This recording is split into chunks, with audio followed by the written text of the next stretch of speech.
안녕하십니까. 준비되셨나요? 주명영입니다. 이채필 전 고용노동부 장관이 상임 대표로 계신 일자리 연대 정기 포럼에 지정 토론자로 참여했었습니다. 정년제도 개선과 청년 고용 해법을 찾아보는 전문가 세미나였습니다. KRF 은퇴업의 다세대가 함께 일하는 연령 포용사회 배볼사가 답이다, 이렇게 주장을 했습니다. 경험, 경륜은 유효기간이 없다. 그리고 506070 플러스는 노령사의 큰 자산이다. 경제적 수명을 늘려야 한다. 이런 얘기들을 계속 주장했습니다. 배벌사는 배우며 벌며 사는 연령 포용 노령사회를 말합니다. 1980년부터 시작된 대한민국 저출산은 40년째 지속되고 있습니다. 우리 사회는 이제껏 겪어보지 못한 베이비붐 세대의 대량 퇴직과 그 자리를 메꿔야 할 다음 세대의 출생 저하로 노령화의 양날인 인구의 노령화와 생산 인력 감소를 겪고 있습니다. 정부는 400조 가까운 엄청난 재원을 퍼부었고 위원회로는 감당치 못한다, 이렇게 판단을 했는지 담당 부처까지 만든다고 합니다. 일평균 650여 명 출산에 매일 평균 2,300여 명이 60세 생일을 맞습니다. 제넌토크라시, 노년공화국, 한국 사회의 현상입니다. 인구 노령화의 문제는 생산인력 감소와 급격히 증가하는 노년적 경제적 문제에 따른 사회복지 부담입니다. 장수시대의 사람들은 더 오래 건강하게 살게 되면서 더 오래 일하기를 원하거나 더 오래 일해야 할 이유들이 있습니다. 노노년층 문제를 체계적으로 연구 발표한 영국의 베버리지 보고서는 첫째로 노년층의 궁핍, 즉 빈곤을 말하고 있고 유엔의 지속 가능 발전 목표 SDG 17개에서도 No Poverty, 빈곤 종교를 첫 번째로 말하고 있습니다. 가난한 나라님도 구제하지 못한다는 옛말이 있습니다. 우리 사회가 지난 세월 가난을 통해 얻은 실존적 경험은 배고픈 상태에서는 행복하기는 더 어렵다입니다.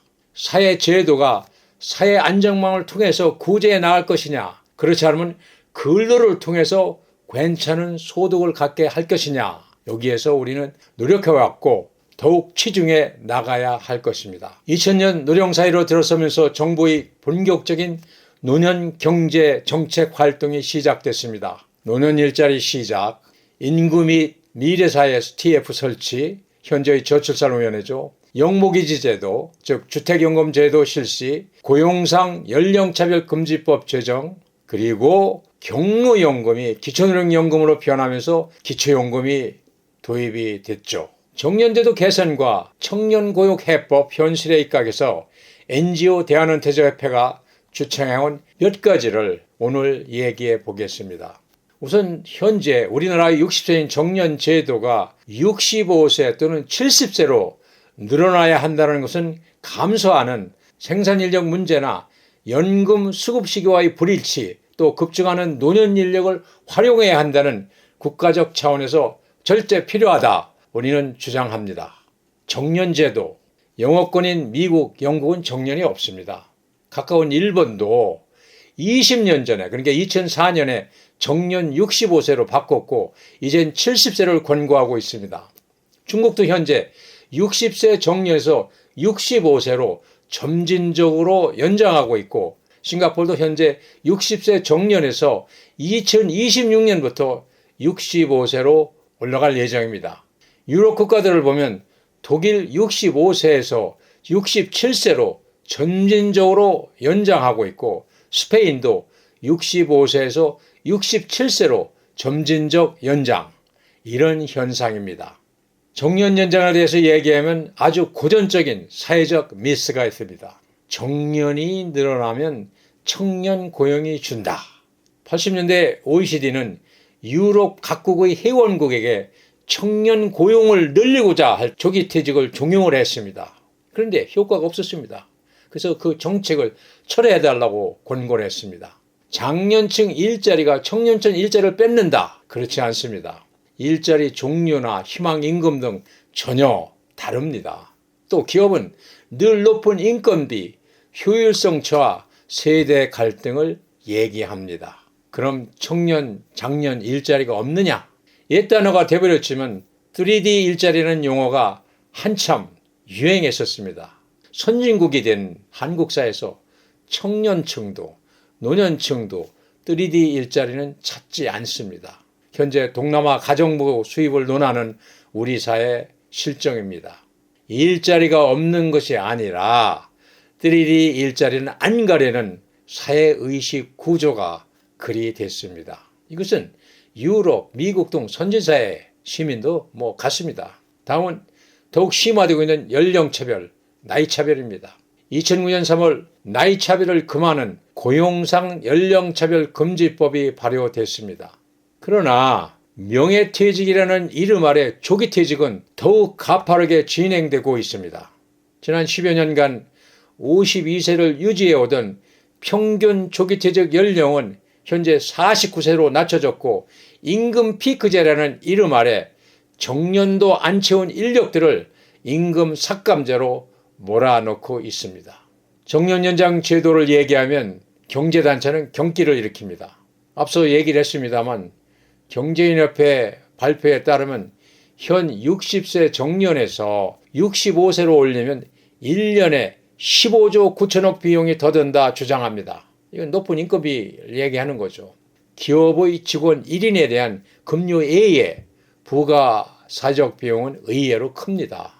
기업 활동의 어려움도 어려움이지만 이젠 기존 장년 인력에 대한 연령 포용 정책으로 다세대가 공존하며 일하는 일터를 그려나가야 합니다.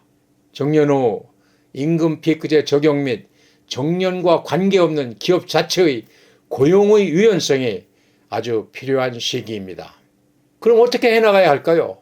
크게 4가지로 말씀드립니다. 첫째, 정책 및 사회적 인식 변화가 필요하다. 두 번째는 최저임금제도의 차등 적용.